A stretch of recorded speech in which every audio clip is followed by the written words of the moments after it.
Good day, I am Precious Avelyn and Miranda, and I am your mathematics teacher. So for today's video, I will discuss Wilson's theorem. But first, let me define what is Wilson's theorem.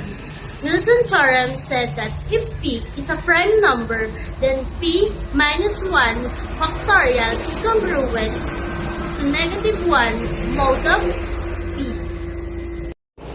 Wilson's theorem to produce the result more quickly, but here, we'll do this for all values of p, so I think the example we did in that video was 12 factorial is congruent to negative 1 modulo of 13.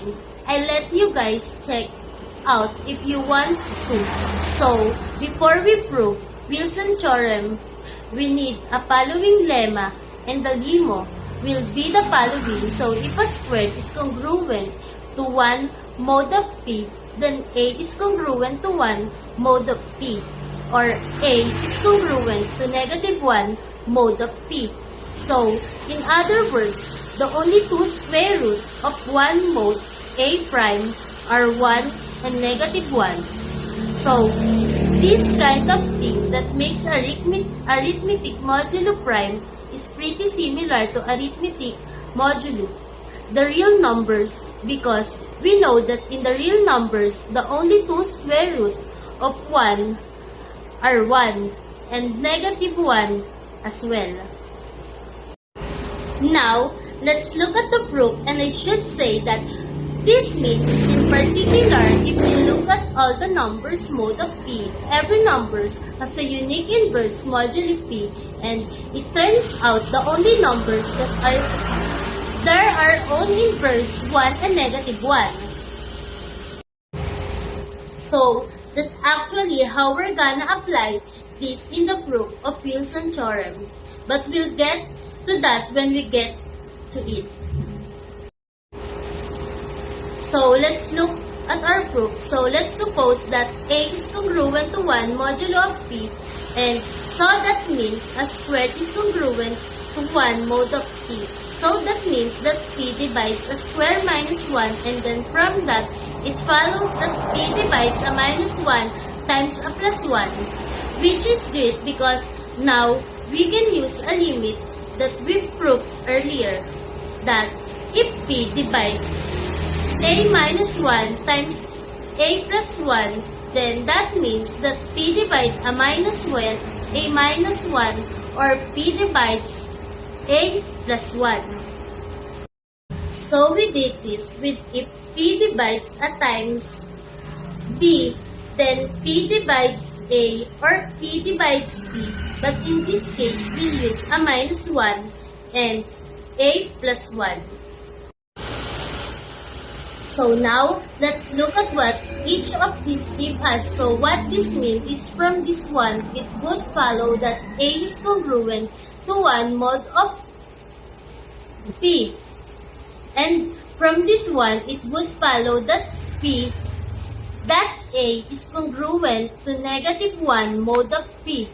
And that's the end of the proof because that's what we ended. So now, let's state really carefully how we're going to use this in the Wilson's theorem for when we get to it. So, in particular, the only integers who are their own inverses mode p, and so it means multiplicative inverses are plus and minus p. So, in other words, when you reduce the mode p, you either get plus 1 or minus 1. After our lemma, we're ready to prove Wilson's theorem. So, let's look at the proof. We'll consider p minus 1 factorial if we can use quickly. Write a as 1 times 2 times 3 all the way up to p. Minus 2 times p minus 1 mode of p. So, what we've done here is just to recall that p minus 1 factorial will be this in raising product 1 times 2 times 3, ending at 1, p minus 1, and then we'll group the middle terms together, 2, 3, up to p, minus 2 and left of the 1 and the p minus 1. So next, what we'll do is to use the fact that every number, so let's recall every number between 2 and p minus 2 has a unique inverse not equal to itself. So what we'll think about doing is pair each of these up. So pair each inverse, pair together, and multiply. So what will end up here is the following.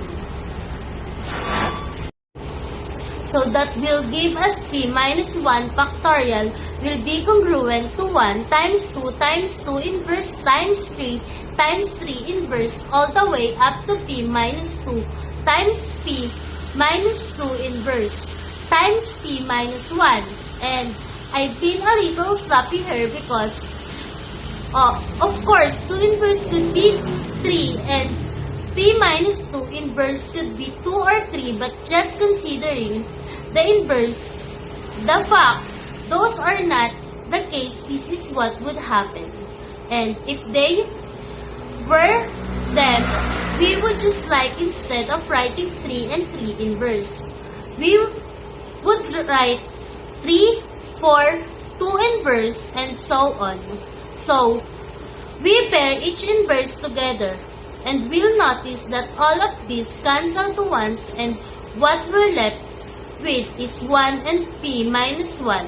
So, that means we get p minus 1 and mod of p, but that's the same thing as negative 1 mod of p. So, that is the proof. Again, I am Teacher Precious, and that would be all.